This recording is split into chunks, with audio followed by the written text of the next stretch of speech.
Emhart Glass is a proud supplier of refractory expendable parts for the container glass industry. Their feeder refractories, such as spouts, tubes and plungers, are known the world over for their quality and reliability. The conditions inside of the feeder bowl of a glass forehalf are brutal. At temperatures of about 1200 degrees Celsius or 2200 degrees Fahrenheit, in the constant presence of molten glass, the wear experienced by these refractory shapes requires regular replacement. Spout removal. A spout is commonly changed on an annual basis. To prepare for the spout change, a dam must be placed in front of the spout to stem the flow of glass. Once the remaining glass in the spout has been allowed to drain completely, the spout burners are turned off and the entire feeder is allowed to cool. To speed this process, the orifice ring, tube, plungers and spout covers are removed. Once the spout is cool enough to handle, approximately 200 to 300 degrees Celsius, the spout burners are removed. After checking that the fuel is turned off, use an Allen wrench and a rubber mallet. Loosen the retainer bolts and remove the burners from the burner manifold.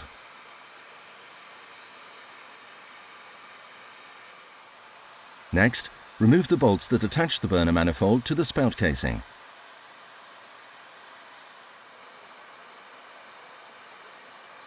And disconnect the premix fuel line.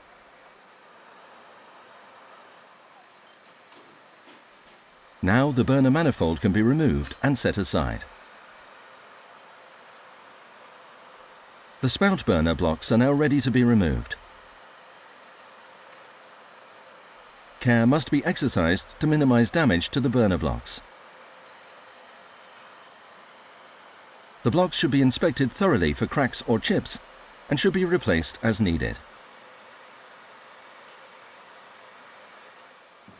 Using hammers and pry bars, the old spout is broken out of the casing and disposed of.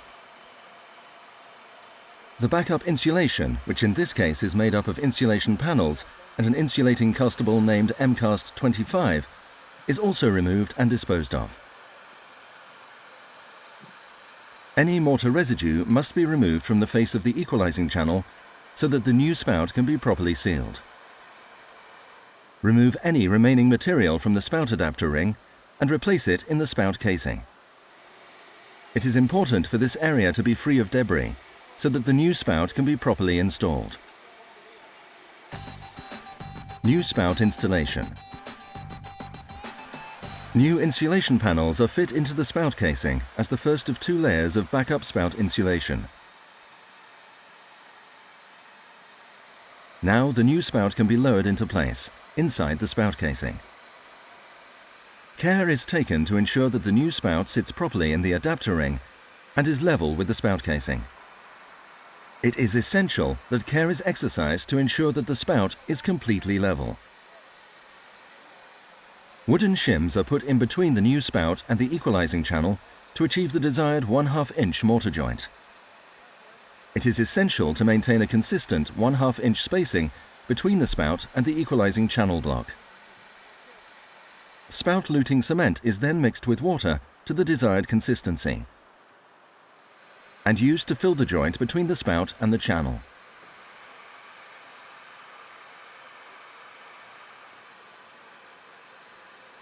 Once the luting cement has been allowed to dry and harden, the second layer of backup insulation is installed. The most common material for this purpose is Celotom and MCAST 25. Celotom is a dry, granular powder which must be densely packed into the cavity between the casing and the spout. This is a proven method used throughout the world for many years. However, it is time-consuming and prone to incomplete filling underneath the spout. MCAST 25 is the material employed for this demonstration. This is the preferred material developed by Emhart Glass Manufacturing in order to address the disadvantages of Celotom. MCAST 25 is a lightweight, insulating castable material. It is combined with water at a ratio of 1:1 by weight and mixed for 5 minutes.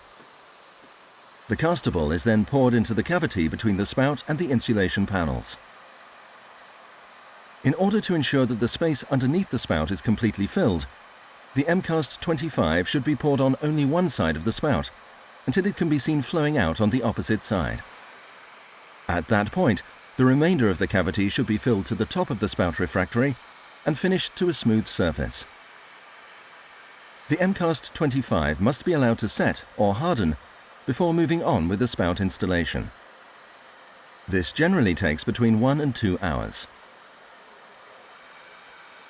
With the MCAST 25 firm to the touch, a small amount of mortar is placed on top of the MCAST 25 to provide a flat, level surface for the burner blocks to set. The burner blocks are then put into place and checked to ensure that they are level with the spout. A small amount of mortar is then placed in the joints between the burner blocks. The spout burner manifold is bolted in place.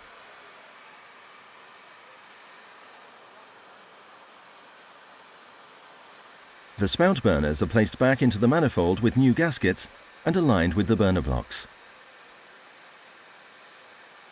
The retainer bolts are then tightened.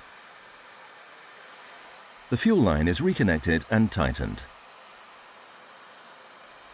The rear spout cover block is put into place. Tube installation.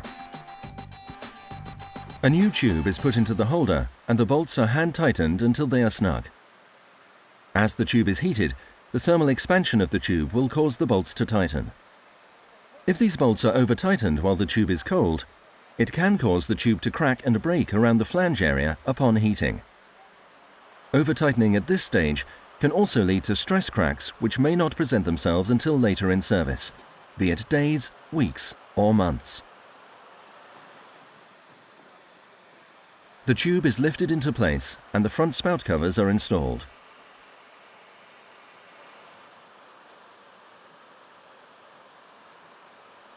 Now the insulation retainers are installed into the tube and the plungers are positioned.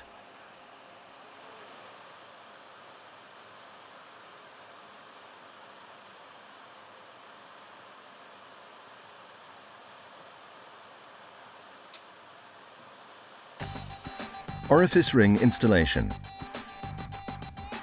The orifice ring should be prepared prior to beginning the spout change. This is done by placing the orifice ring in a metal pan and insulating around it. As with the spout, the two most common materials for this purpose are Celotom and MCAST 25. To prepare the orifice ring, first the new ring is placed in the pan and secured. This prevents the orifice ring from moving around when the insulation is added. In this demonstration, the cavity between the orifice ring and the pan is filled with dry Celotom insulation. The material must be packed tightly to ensure that there are no voids underneath the ring. This is a time-consuming process that requires skill and experience to be performed correctly.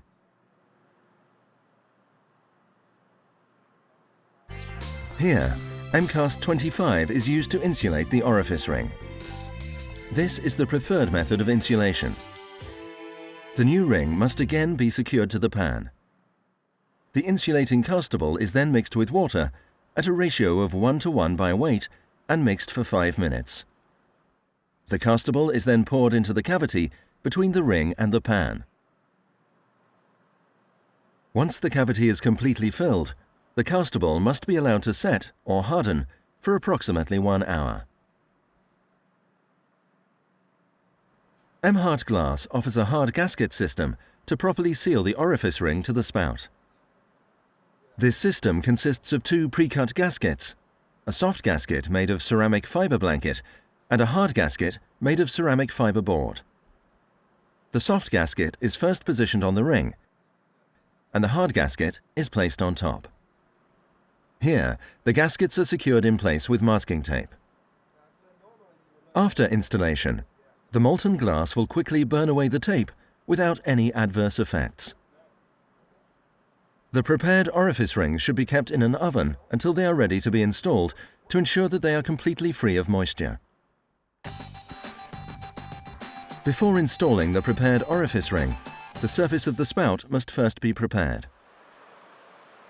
Anti-adhesive cement is mixed with water to form a thin solution. This anti-adhesive mixture is painted onto the underside of the spout, on the surface where the orifice ring will be fixed. A thin layer is also applied to the orifice ring gasket. This anti-adhesive coating will serve to ease in the removal of the orifice ring gasket at the end of its service life. After this coating has dried, the orifice ring is positioned under the spout and clamped into place. With all components of the spout fully installed, the installation is complete. Although not covered in this demonstration, the next step is to gradually preheat the spout using portable burners to a temperature of about 800 degrees Celsius before the spout burners can be lit. With the spout burners lit, the spout continues to heat gradually until the desired operating temperature is reached. Once at temperature, the dam is removed and molten glass fills the spout, allowing the plant to return to normal production.